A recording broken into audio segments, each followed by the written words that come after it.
Mama, Uwana began, I am not happy. Why has nature decided to treat me in such a way? What way are you referring to, my daughter? Her mother asked. Why am I the only one in our family that is slim? Why is it that I am not as robust as you and Ifume, my sister? Even father is not left out in being graced by the God of robust people. But look at me. I am looking like a skeleton covered with flesh, like a dry fish that no one wants to buy. Why has nature dealt so badly with me, Mama? Uwana tearfully asked. Uwana, my daughter, your physical appearance is your own gift from the gods. You should not question why you look different because that is what makes you special. You do not look like a skeleton covered with flesh, nor do you look like a dry fish. You are a young, beautiful woman with a golden heart who would blossom at the right time, Owana's mother replied. But I am gradually becoming ripe for marriage, Mama, and you know very well that young men in this village prefer to marry young women who are robust in nature. Uwana, my beautiful gift from the gods, the mother replied. You are not to bother yourself with such thoughts. At the right time, a man who will love you for who you are will find you and come for your hand in marriage, the mother assured her. That's not true, Mama, and you know it. At this age, my sister Ifume had already been married. Look at how happy she is in her home. If my slim nature does not change, I'm afraid I will never be able to get married, Uwana blurted in a sad tone. Once upon a time, in the vibrant village of Ndibu, rich in nature, was a girl called Uwana. Her name, Uwana, meaning brightness in the language of her people, reflected her vibrant spirit and the light she brought into the lives of those around her. Uwana is a very obedient girl who always rendered help not only to her parents but to other villagers as well. She would begin her day by sweeping their compound and washing the dirty dishes from last night. Then she would proceed to assist her mother in the kitchen to prepare breakfast for the whole family. After that, she would gladly go to the stream with her friends to fetch water to fill their water kegs at home. Uwana seemed like the perfect happy young woman, both in character and deeds.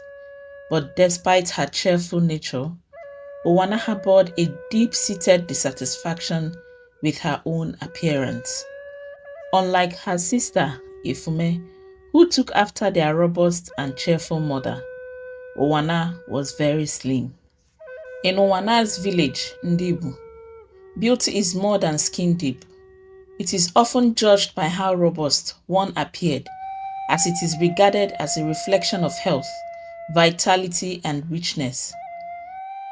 Therefore, Uwana's slim nature, while graceful and agile, often becomes the subject of her internal struggles as she navigates a culture that does not celebrate her body size as the ideal size. And such robust sizes were often preferred by young men looking to get married. Uwana felt overshadowed amidst the plump beauties of her homeland. In her quiet time, she would sit at the corner of their house, lost in thoughts, wearing a sad look. Her mother, Nene, who had noticed this side of her daughter in recent times, took a stool to where her daughter was seated and sat beside her. Uwana, my beautiful and obedient daughter, why are you sitting here all alone and looking sad? Her mother asked. Mama, Uwana began, I am not happy. Why has nature decided to treat me in such a way? What way are you referring to, my daughter? Her mother asked. Why am I the only one in our family that is slim? Why is it that I am not as robust as you and Ifume, my sister? Even father is not left out in being graced by the God of robust people.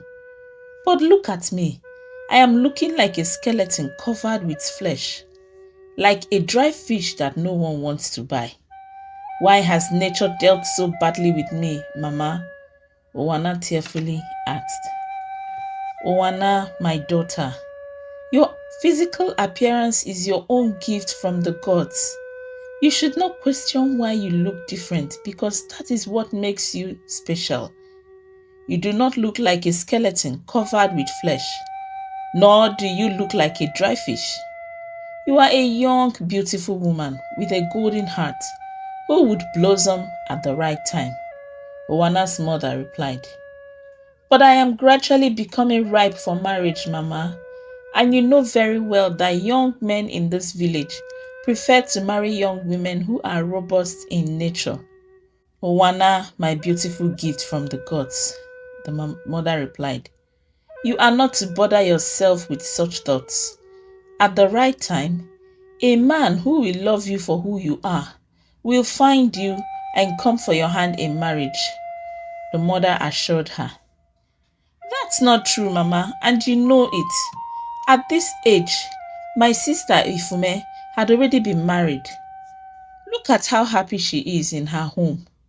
If my slim nature does not change, I'm afraid I will never be able to get married. Uwana blurted in a sad tone. Uwana's mother tried all she could to make her daughter see things from a different perspective, but all her advice fell on deaf ears. What made matters worse for Uwana was that her best friend, Adobe, a beautiful girl with well-rounded figure, was already getting suitors seeking her hand in marriage. This made Uwana very miserable and withdrawn. Communal gatherings and celebrations are the heartbeat of Ndibu village. During these vibrant events, everyone adorned in their finest attire comes together to celebrate life's milestones, harvest, marriages, and naming ceremonies. Young maidens will clothe themselves in their best attire to the admiration of young men. At these gatherings, dance and music flow as freely as palm wine. Drum beats echo the pulse of the community's heart, guiding feet in rhythmic dances that tell stories of ancient times.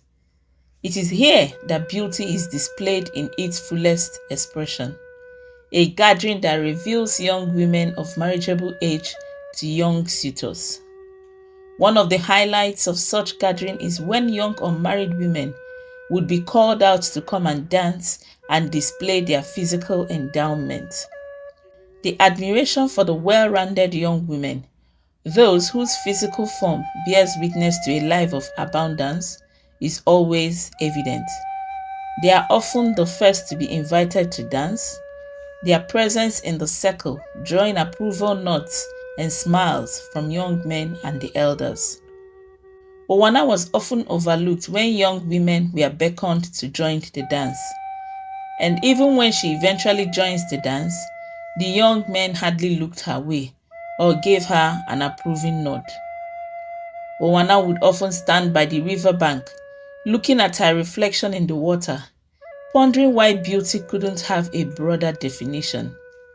She always felt the weight of not fitting in, of being the perennial outsider in the narrative of her own village. These moments are her quiet battles as she made up her mind to do everything within her power to become robust like her sister Ifume and her best friend Adobe, no matter what it takes. Uwana began her transformation journey with a simple plan: to eat more. Every morning, her breakfast plate grew from robust portions of akara and akamu to heavy plates of draw soup and towering piles of pounded yam. Lunches were no different. Uwana would sit with big heaps of porridge beans and down it with akamu. And when she goes to the market to buy meat, she would ask the meat sellers for the part with the highest fat content. Aboki, she would say, do you have tozo? I want the one with heavy fat, oh, she would often say. Uwana even went as far as begging the meat sellers for the fat cut out they had cut from the meat they sold to others. And then she would go home, cook the meat with the fat, and eat it until she can no longer stuff herself. Her mother always watched her in concern, and no matter how hard she discouraged Uwana, she would still stuff herself, believing that eating too much will make her fat. But instead of gaining the desired weight, Uwana only gained a persistent stomach ache and a slight aversion to her favorite meals. Not one to give up easily, Uwana turned to local remedies reputed to enhance one's physique. She visited a nearby herbalist who recommended a concoction of bitter herbs and palm wine. "Drink this before bed," the herbalist instructed, "and you will swell like the full moon." The first night after drinking the concoction, Uwana awoke to a rumbling belly that sounded like distant thunder. Rushing outside, she barely made it to the latrine. The remedy, far from helping her gain weight, seemed more effective at purging her entire system. This unfortunate pattern continued for several nights, leaving Uwana not only slimmer but also exhausted. In another comedic attempt, Adaobi, her best friend, seeing how desperate her friend was at gaining some weight, suggested that Uwana should wrap her body with banana leaves overnight, a method her late grandmother once said would coax the flesh to grow. "Take this," Adaobi said as she handed Uwana with long cutouts of banana leaves she brought from their compound. "Use it and wrap yourself with it before you sleep. Even if you are uncomfortable, do not remove it. Do this for 3 nights and you will see what will happen." Uwana quickly took the banana leaves from her friend and hid them at the back of their hut. She could hardly wait for the night to come so that she would do as her friend suggested. But instead of her flesh growing, she instead had a sleepless night, itching and sweating, only to find her skin temporarily patterned with leaf prints the next morning. She continued with the practice for 3 nights as her friend had suggested, but nothing changed about her size. Making her way to her friend's house on the 3rd day, Uwana confronted her friend. "Why is my own different? Why can't I just get fat? I have done as you asked me to do. I slept in that uncomfortable leaf for 3 days, and instead of growing fat, it seems I have even lost more flesh." Uwana charged at her friend Adaobi. "Uwana, my friend, maybe you are not meant to be fat," Adaobi replied. "I wish you will accept the way you are and find happiness in who you truly are." Not getting the kind of response she had wanted, Uwana angrily stormed out of Adaobi's compound in anger and went home to sulk. One fateful Eke evening, Uwana was reluctant to join the other villagers in gathering at the village square to listen to the wise old man, Obi, who often passed on his wisdom through tales. But on the insistence of her mother, Uwana finally dragged her feet to the village square. As the cool evening breeze whispered through the treetops, children and adults alike settled around a roaring bonfire in the center of the village square. Obi, with his voice as textured as the bark of the ancient trees surrounding them, began the tale. "Many years ago," Obi's voice rose and fell with the rhythm of an age-old song, "our ancestors discovered a miraculous tree deep in the heart of the Induibu forest. This tree, unlike any other, bloomed throughout the year, its leaves shimmering silver under the moonlight. It was the wishing tree." He paused, ensuring he had captured the attention of every villager. "The tree had a gift," he continued. "Once a year, during the harvest moon, it could grant a single wish to someone with a pure heart and true intent. but the journey to the tree was perilous, laden with tests of courage, kindness, and conviction. Uwana listened, her heart pounding with a mixture of excitement and a burgeoning sense of hope. Obi's tale of the wishing tree stirred something deep within her, a flicker of possibility that maybe, just maybe, she could find a way to be at peace with herself, to be seen and accepted not just by her community, but by her own heart. As the flames of the bonfire cast dancing shadows upon the gathered crowd, Uwana imagined finding the wishing tree. What would she ask for? Was she brave enough to undertake such a journey? The legend, as told by Obi, wasn't just about wishes coming true. It was about the journey one undertook to discover oneself. As the story concluded, with the villagers dispersing under the gentle guidance of the moon, Uwana made her way home, her mind ablaze with thoughts of the wishing tree. That night, Uwana made a decision. She would seek out the wishing tree. She must change her appearance so that her joy can be full once and for all.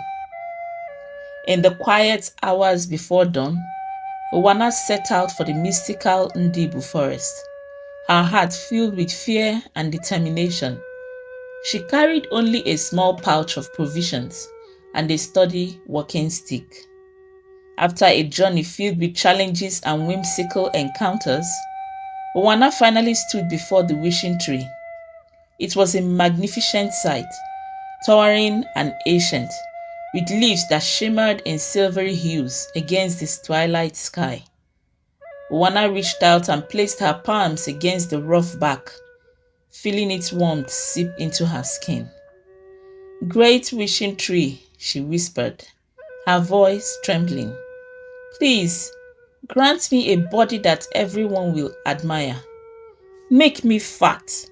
Make me as round as the harvest moon, so that I may be loved and envied by all."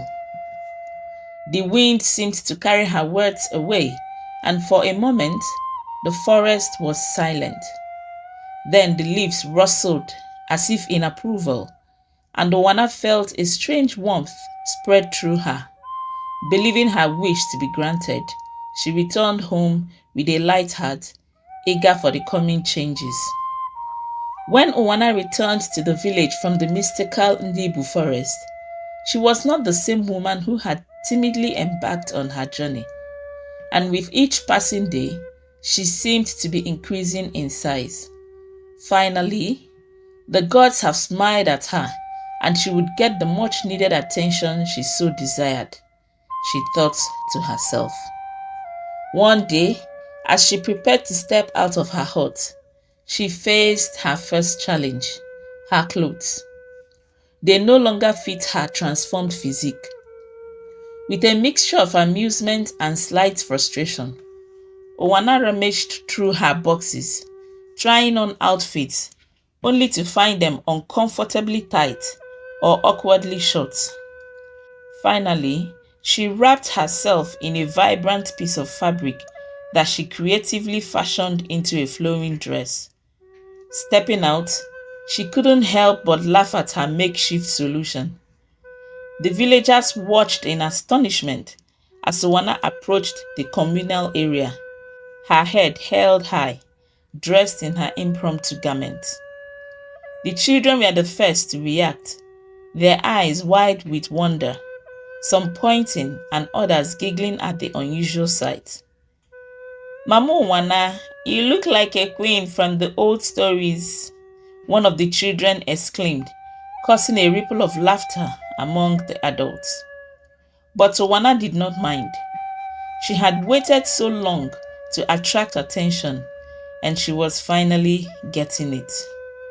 As the days turned into weeks, Uwana's transformation, initially a source of delight and wonder, began to evolve in ways she hadn't anticipated. Each morning, she awoke to find her body fuller than the night before. Her continued physical increase started to present challenges that were no longer humorous or easily managed. At first, Uwana wore her transformation like a badge of honor, proud of the size she had acquired. However, as the full moon approached, her increase in size showed no sign of stopping. The tailor in the village worked tirelessly to create garments that would fit her, but even these were soon outstretched. Doorways in her home and around the village became constant obstacles. She had to stoop uncomfortably to move about, leading to persistent backaches and a feeling of confinement within her own body. Owana's mobility was significantly affected. The village paths, perfect for steps of an average person, now felt cramped and restrictive. Each step took an extra effort from her. As if that was not enough, health issues began to surface.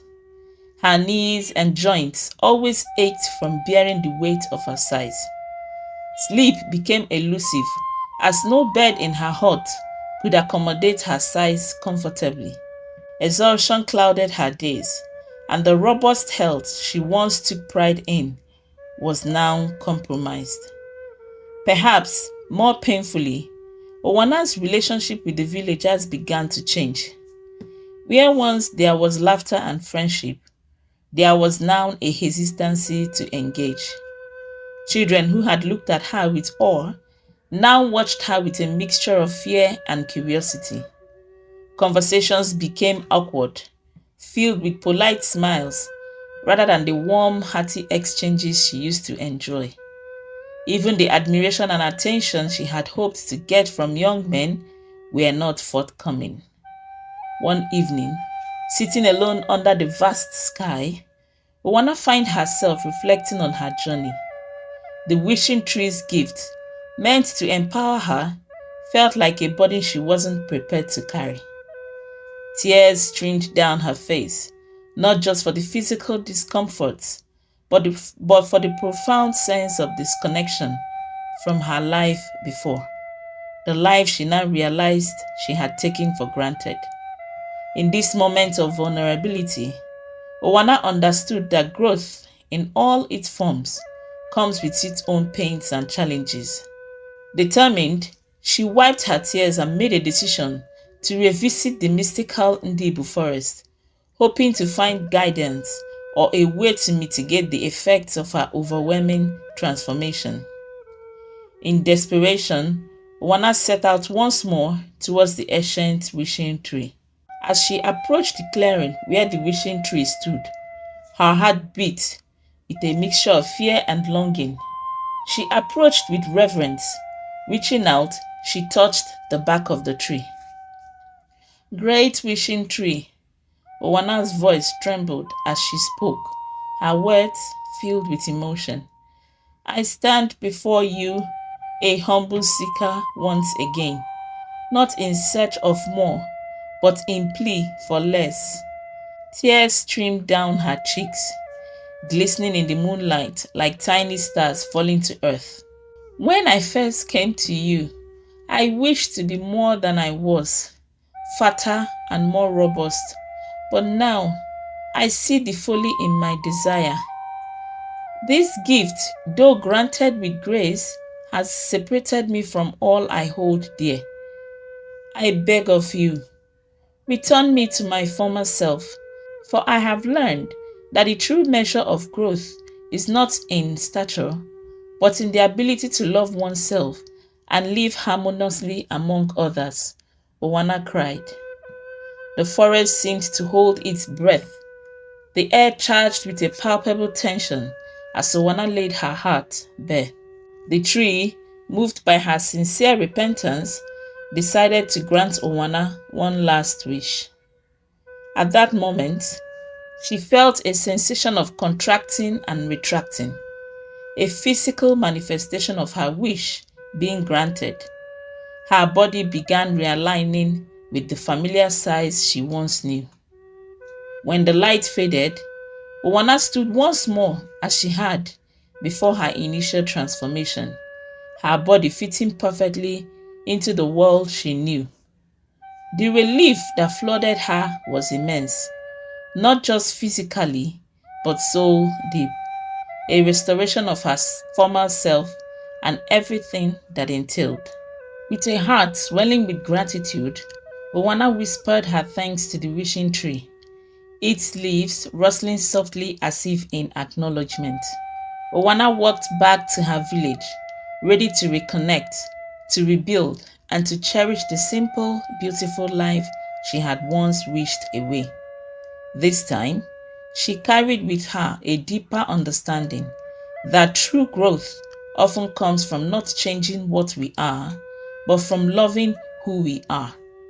The villagers' reaction to Wana's return to her original form was one of a mixture of surprise and delight. While some were astonished at another change, many welcomed her back with open arms, happy to see her familiar face fit comfortably into the gatherings and everyday life of the village. One afternoon, Uwana and her closest friend, Adobe, walked along the village paths, retracing steps that had once felt like a gauntlet. Adobe listened intently as Uwana shared her feelings of disorientation and loss during her transformation. Uwana, my friend, Adobe said, I am happy you are back to your usual self. I missed our friendship and our running of errands together, Ada said with a warm smile. Uwana returned the smile and even made jest of her previous looks. You did not tell me that I looked like a breadfruit about to burst, she laughed. Now, I have come to appreciate how helpful my slender size has been to me. I will never ever take that for granted again, she said. As weeks turned into months, Uwana's life regained a sense of normalcy, colored deeply by the trials she had undergone. In fact, it was as if she gained a new level of confidence that was not there before. She even had the courage to address the crowd on one of their village gatherings around the bonfire. Each of us is born with a light that is unique, she began. In my quest to change, I nearly extinguished my own light. I sought to be more robust, thinking it would bring me joy. Instead, I found isolation and the longing for what I had left behind. It was only in returning to my roots, to who I truly am, that I found true happiness. Let us not wish away our uniqueness for a fleeting moment of glory, or to conform to the demands of the society. Instead, let us nurture it, celebrate it, and share it, for in diversity there is beauty, and in authenticity there is strength, Uwana said. Her words resonated deeply, especially with the youth, many of whom grappled with their own desires to fit into certain molds imposed by society. She received a huge round of applause from both elders and young ones at the gathering.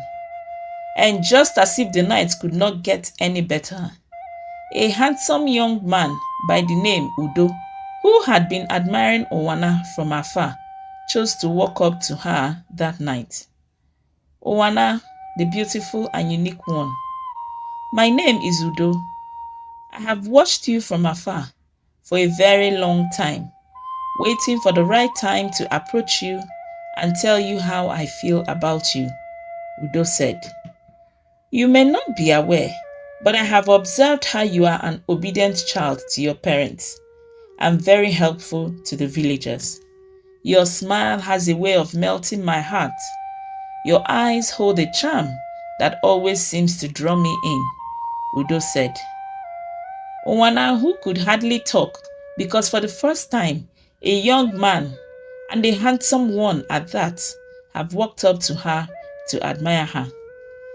Finally finding her voice, she said, Thank you for your kind words, Udo.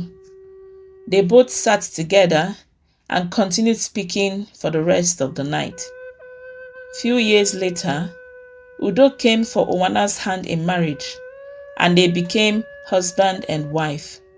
As the years went by, one beautiful afternoon, Uwana, who sat in front of her hut in her husband's house with her children surrounding her, could not help but burst out laughing. She laughed not because the children made her laugh, but because the robust size she long wished for and even went to the wishful tree to plead for has finally caught up with her due to childbirth. She finally understood her mother's words that at the right time she would blossom. Uwana looked up to the skies in gratitude for the lessons she had learned along the way. Moral of the story: the tale of Uwana and the wishing tree teaches us that the quest for physical change, for superficial approval, can lead to unintended consequences. True beauty and happiness lie in embracing our natural selves and recognizing the beauty of our inner spirit over outward appearances. Thank you for watching today's story. Please like and subscribe to this channel because more will be coming your way shortly. Until then, stay happy.